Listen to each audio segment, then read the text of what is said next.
आप सभी विद्यार्थियों का स्वागत है हमारे चैनल पे। दोस्तों कैसे उम्मीद करता हूँ कि आप सब बढ़िया होंगे। दोस्तों फाइनली यहाँ पे देख सकते हैं, यहाँ पे तो आपका यहाँ पे विद्या गैस आ गया। ठीक है, यहाँ पे क्या आपका यहाँ पे हिस्ट्री का है। ठीक है, तो यानी इतिहास ऑनर्स का है ये। ठीक है, सेमेस्टर 2 के लिए आप देख पा रहे हैं तो इतिहास मेजर 2 लिखा गया है और ये आपका मतलब सेकेंड सेमेस्टर के लिए। इसमें दोस्तों जितना भी आपका इंपॉर्टेंट जो प्रश्न है यानी कि विद्या गैस का संपूर्ण आप लोगों में इसमें वीडियो में मतलब कि आप लोगों को प्रश्न देने वाले हैं।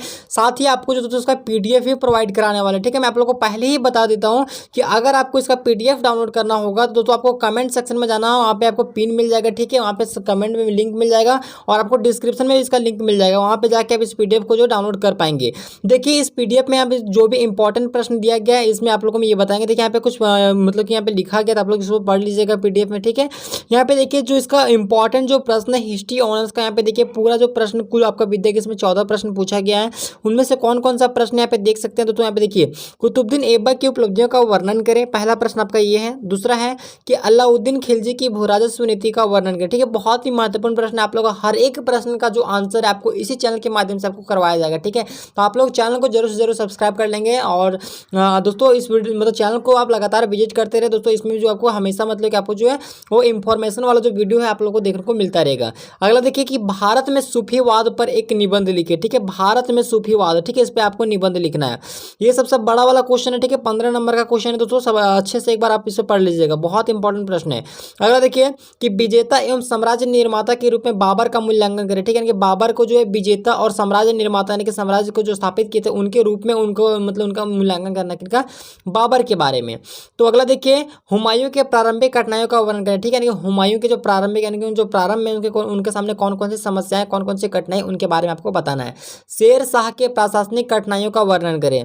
अगला है कि अकबर की राजपूत नीति का वर्णन करें, अकबर के धार्मिक नीति का वर्णन करें। देखिए एक ही प्रश्न यहाँ पे दो मतलब एक ही चीज से दोनों बार दो प्रश्न मतलब कि बनाया गया। ठीक है, यानी कि अकबर की राजपूत नीति भी पूछा है और धार्मिक नीति भी पूछा है। तो इनमें से जो है दोनों बहुत ही महत्वपूर्ण है, तो दोनों आपको यहाँ पे क्लियर करना पड़ेगा। किसी दोनों में से एक ना एक कोई ना कोई तो आ ही जाएगा। ठीक है, और आप लोग को आगे में ये भी बताएंगे कौन कौन सा ज्यादा मतलब जो सबसे मोस्ट इंपॉर्टेंट है। ठीक है, तो अभी आपको बता रहे हैं कि इसमें कौन कौन सा जो प्रश्न दिया गया विद्या के इसमें सभी आप लोग नोट कर लीजिए और आपका हर एक क्वेश्चन का जो आंसर आप लोग को इस चैनल के माध्यम से जो है वो करवा दिया जाएगा। अगला देखिए कि नूरजहां की भूमिका एवं प्रभावों का वर्णन करें। ठीक है, अगला ये 9वां प्रश्न है। 10वां है कि शाहजहां के पुत्रों के बीच उत्तराधिकार के युद्ध का वर्णन करें। ठीक है, यानी कि शाहजहां के पुत्र, ठीक है, जो शाहजहां थे उनके पुत्र के बीच जो है वो उत्तराधिकार यानी कि कौन राजा बनेगा, हम बनेंगे होता है ना कि हम बनेंगे हम राजा बनेंगे, तो उनके बीच में जो उत्तराधिकार का जो युद्ध हुआ था उसका वर्णन करना है। अगला देखिए कि शाहजहां के युग को स्वर्ण युग क्यों कहा जाता है। ठीक है, नहीं कि शाहजहां के युग को भी स्वर्ण युग कहा जाता था। ठीक है, एक तो समुद्रगुप्त के युग को तो कहते ही थे। ठीक है, समुद्रगुप्त के जो युग था उनको तो स्वर्ण काल कहते थे, तो इनका जो शाहजहां इनके भी युग को जो है स्वर्ण युग कहा जाता था। क्यों कहा जाता था वही आपको बताना है। अगला देखिए कि औरंगजेब के दक्षिणी नीति का वर्णन करे और औरंगजेब के धार्मिक नीति का वर्णन करे। यहाँ पे देखिए औरंगजेब से 2 प्रश्न पूछा गया है, एक दक्षिणी नीति और एक धार्मिक नीति, बहुत ही महत्वपूर्ण प्रश्न है। लास्ट देखिए कि मुगल साम्राज्य के पतन के कौन कौन से कारण है। तो बहुत ही मोस्ट VVI प्रश्न है कि मुगल साम्राज्य के पतन का कौन कौन सा कारण है।